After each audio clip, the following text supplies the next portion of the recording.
مجھ جیسا نااہل اور ناکارہ کوئی حدیث پڑھ کر طلبا کو سنائے اور اس دار الحدیث میں درس حدیث دے، یہ بہت ہی شرمندگی کی بات معلوم ہوتی ہے، لیکن تعمیر حکم کے خاطر اور اس کو اپنے لیے خالق نیک سمجھتے ہوئے میں یہاں پر حاضر ہوا، اور چونکہ مقصود یہ ہے اس وقت کہ مختصر طور پر روایت حدیث کی اجازت ہو، تو میں تحقیق سعادت کے لیے سب سے پہلے آپ حضرات کے سامنے حدیث مسلسل بالاولیہ پڑھتا ہوں، وہ حدیث جس میں ہم سے لے کر حضرت سفیان بن عیینہ رحمۃ اللہ علیہ کا یہ تسلسل چلا آتا ہے کہ ہر استاد اپنے طالب علم کو سب سے پہلے وہ حدیث سنایا کرتا تھا۔ اس تسلسل کی برکت میں آپ حضرات کو بھی شامل کرنے کے لیے میں پہلے وہ حدیث مسلسل میں بالاولیہ پڑھوں گا، پھر اس کے بعد کوئی ساتھی صحیح بخاری کی حدیث پڑھ لیں اور اس کی اجازت ہو جائے گی۔ پہلے حدیث مسلسل بالاولیہ، بسم اللہ الرحمن الرحیم، الحمدللہ رب العالمین والصلاۃ والسلام علی رسولہ الکریم وعلی آلہ وصحبہ اجمعین۔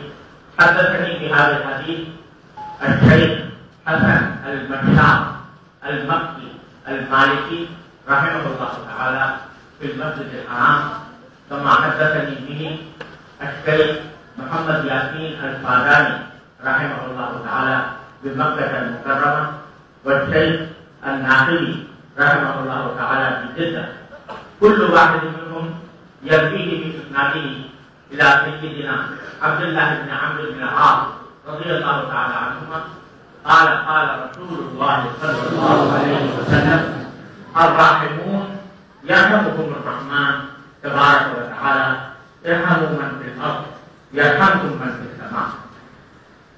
ایک مطلب میرے ساتھ پڑھ لیجیے، عن عبد الله بن عمرو بن العاص رضي الله تعالى عنهما قال قال رسول الله صلى الله عليه وسلم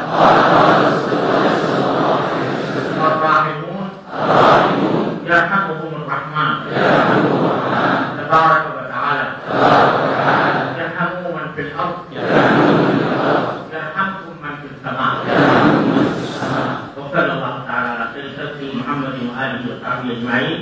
میں حدیث مسلسل بالاولیہ کی تسلسل کے ساتھ آپ سب حضرات کو اجازت دیتا ہوں، اور جتنے حضرات موجود ہیں جو دور حدیث میں ہیں یا دور حدیث مکمل کر چکے ہیں، ان سب کو اس حدیث کی تسلسل کے ساتھ اجازت دیتا ہوں۔ اللہ تعالیٰ کی برکات سب کو عطا فرمائے۔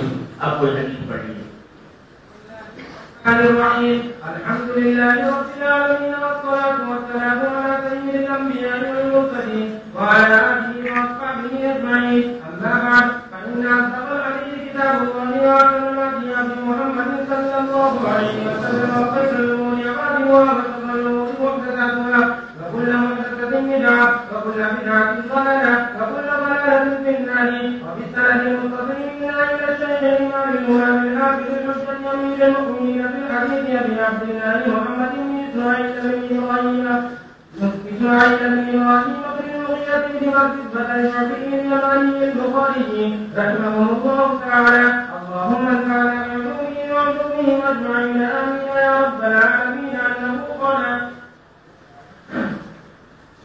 باب قول الله تعالى بسم الله الرحمن الرحيم، ونضع الموازين القسط يوم القيامة وأن أعمال بني آدم قبلهم يوزن، فقال ذلك القسط والعدل العدل بالربوبية، ويقال القسط مصدر المقسط وهو العادل، وأما القاسط فهو الجاهل. وبه قال حدثنا أحمد بن وشكا قال حدثنا محمد بن فضيل عن عمارة بن قعقاع عن أبي دراجة عن أبي هريرة رضي الله تعالى عنه قال قال النبي صلى الله عليه وسلم كلمتان حبيبتان إلى الرحمن خفيفتان على اللسان ثقيلتان في الميزان سبحان الله وبحمده سبحان الله العظيم۔ اب میں اس حدیث کی بھی اجازت دیتا ہوں، اور پوری صحیح بخاری تمام امہات قصہ اور جو کچھ مرویات مجھے جن جن مسائل سے حاصل ہیں ان سب مرویات کی تمام ان حاضرین کو یاد کر دیتا ہوں جو یا دور حدیث کی تکمیل کر رہے ہیں یا تکمیل کر چکے ہیں. اللہ تبارک و تعالیٰ اس اجازت میں ہم سب کو شامل کرنا.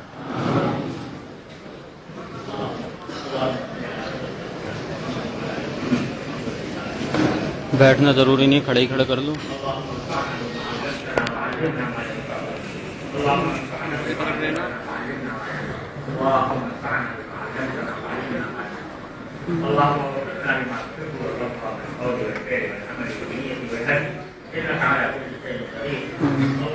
اللهم انا نسألك علما نافعا وعملا صالحا متقبلا ورزقا حلالا طيبا واسعا ثبتا. اللهم يا ارحم الراحمين انا نعوذ بك من علم لا ينفع ومن قلب لا يخشع ومن دعوة لا يستجاب لها. یا اللہ تمام حاضرین کو تمام جائز مقاصد میں کامیابی عطا فرما. یا اللہ جو طلبہ دور حدیث کی تکمیل کر رہے ہیں اللہ اپنی رحمت سے دین کا صحیح حامل بنا. یا اللہ دین کا صحیح مبلغ بنا, دین کا صحیح داعی بنا, دین کی صحیح تکمیل پیش کرنے والا بنا. یا اللہ ان کو علم نافع عمل صالح عطا فرما. یا اللہ ان کی زندگی کے ہر خیر مرحلے میں اپنی رحمت سے ان کو کامیابی سے ہم بنا فرما. یا اللہ تمام حاضرین کو تمام جائز مقاصد میں کامیابی عطا فرما. اللهم انا نسألك من خير ما سألك من عبدك ونبيك سيدنا محمد وعلى آله صلى الله عليه وسلم, ونعوذ بك من شر ما استعاذك من عبدك ونبيك محمد صلى الله عليه وسلم. ربنا تقبل منا انك انت السميع العليم وتب علينا انك انت التواب الرحيم. وصلى الله تعالى على خير خلقه محمد وآله وصحبه اجمعين. آمين. اب میری گزارش یہ ہے کہ میں نے کل بھی آپ سے درخواست کی تھی اور آج پھر کرتا ہوں, اور اگر اس درخواست کو بھی آپ قبول نہیں کر سکتے تو اس کا مطلب یہ ہے کہ آپ حضرات کا مخصوص پتہ نہیں کیا ہے کہ نظم و ضبط کے ساتھ راستہ دے کر مسافہ کرنا کوئی فرض نہیں, واجب نہیں, تکلیف سے بچانا واجب ہے. تمہارا امتحان